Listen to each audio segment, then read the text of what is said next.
지친 몸과 마음 아무 일도 안 하고 일단 쉬었을 것 같은데 어떻습니까, 허준 변호사님? 대선 레이스가 굉장히 힘들었던 만큼 좀 쉬는 주말을 보냈을까 싶기도 한데 그렇지 않았다고 어머나. 합니다. 당 대표 시절 함께 일했던 지도부 24명을 초청을 해서 만찬을 가진 건데요. 진짜요? 보통 역대 대통령들이 취임 직후에 첫 주말을 공식 일정보다는 휴식을 통해서 보내는 것과는 좀 다른 모습이었습니다. 와. 전현직 지도부들을 모두 추대를 한 건데요. 네. 보통 한 달 정도 지나야 여당 지도부와 이렇게 만나는데 이것 역시도 좀 시기적으로 빠른 편이거든요. 빠르네요. 그런데 분위기는 참석자들이 전하는 분위기도 그렇고 이 여러 가지 진행 상황, 뭐 의전 같은 것들을 봐도 그렇고 굉장히 자유롭고 격이 없고 소탈한 그런 분위기였던 것 같아요. 네.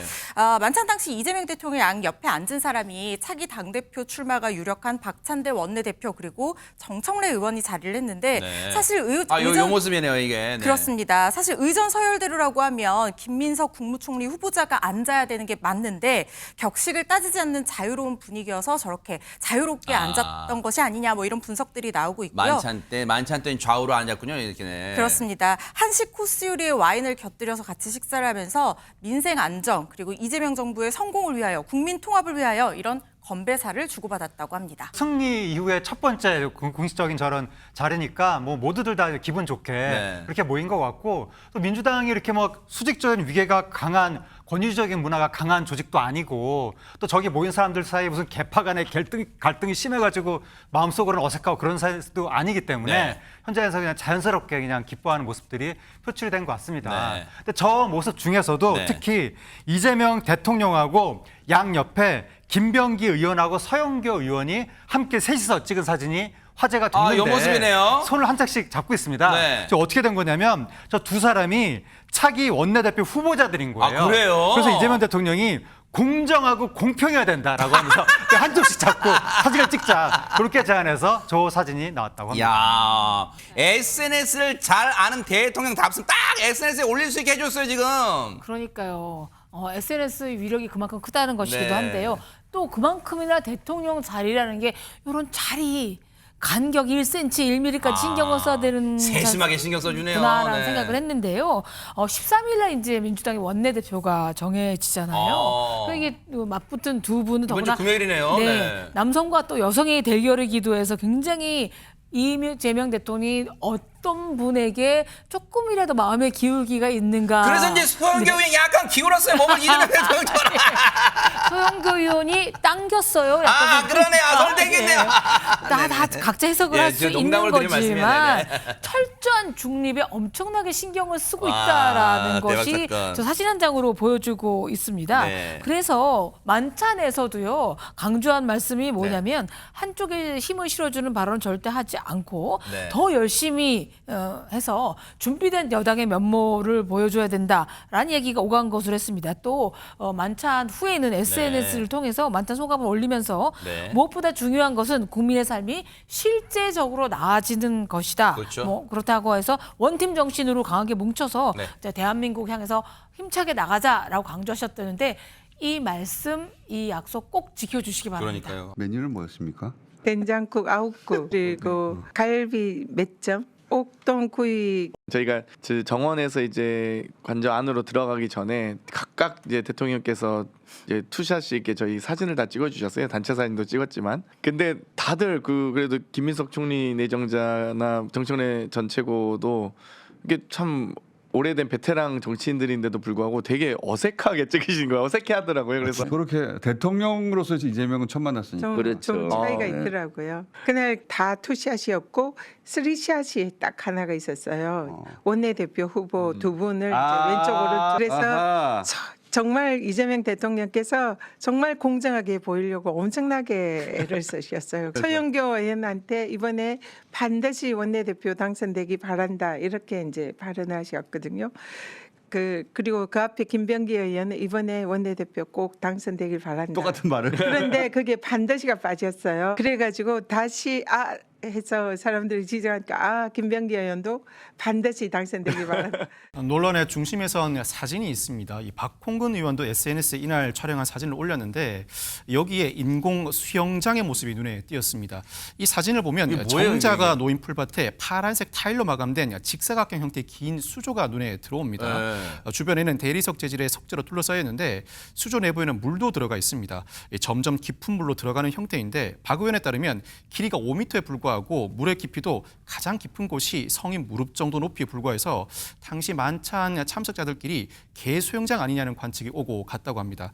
실제로 윤 전 대통령은 관저에서 강아지 6마리, 고양이 5마리와 함께 생활했습니다. 대통령 관저 내부 시설물 저거 막 올려도 되는 거예요, 일단? 사실 대통령 관저는 건물 내부이든 건물 외부 풀밭이든 보안 시설일 가능성이 상당히 높습니다. 사전에 경호처장이 지정해 두었을 가능성이 상당히 높은데 이러한 사진을 찍어서 공개하는 행위는 군사시설보호법 위반의 소지가 있습니다. 그렇지만 아직까지는 처벌된다고 단언하기는 어렵습니다. 그 이유가 실제 군사시설보호법 위반으로 입건된다고 하더라도 이 촬영된 사진의 내용이나 공익성, 나아가서 이 보안시설이 명확히 드러났는지 여부에 따라서 위법성이 없다는 판단에 이르는 경우도 있습니다. 아직까지 단언하지는 못하지만 문제의 소지가 있음은 분명합니다. 한남동 그 관저를 처음 가봤잖아요. 관저 건물이 있더라고요. 건물 뒤편으로 정원이 있습니다. 그 정원에 작은 그걸 수영장이라고 해야 되는지 모르겠는데 크다면 큰 수영장이고요. 근데 그걸 조그맣게 아주 축소해 놓은 얕은 그런 것이 있었습니다. 그러니까 제가 이게 뭘까 이렇게 봤습니다. 이게 뭘까? 이게 얕은데 모양은 똑같은데 수영장하고 쓸모가 그렇게밖에 없을 것 같긴 해요. 개가 쓴 걸로 보이더라고요. 왜냐하면은 저 깊이가 2단으로 돼 있는데 저 멀리 보이는 쪽은 한 30cm 정도 깊이고 이쪽은 한 50에서 1m 정도 무릎 조금 하고 저기는 사람이 쓸 수 있는 수영장은 일단 아니고 욕조 개념처럼 적잖아요. 전에 대통령실에서 조경용으로 했다는데 조경용으로는 저렇게 안 하거든요. 그래서 저가 제일 개 수영장 같다라고 하니까 다들 동의하더라고요. 저희가 그럼 개 수영장이면 개털이 빠져 있지 않겠냐 이런 얘기를 하면서 개털을 찾아봤는데 없길래 평소에 야 물을 진짜 많이 갈았나 보다 이런 얘기도. 저게 개 수영장인지는 저걸 시공한 그 업체나 뭐 그 만든 사람이 있을 거 아니에요? 그 사람한테 물어보면 안 돼요? 지금 그걸 시공한 업체가 어차피 김건희 여사의 측근이 이 연루되어 있는 업체에서 인테리어를 한다고 알려져 있기 때문에 일단 그쪽에 확인을 하기보다는 당사자 측에 먼저 확인을 하는 것이 사실은 더 빠를 것 같거든요.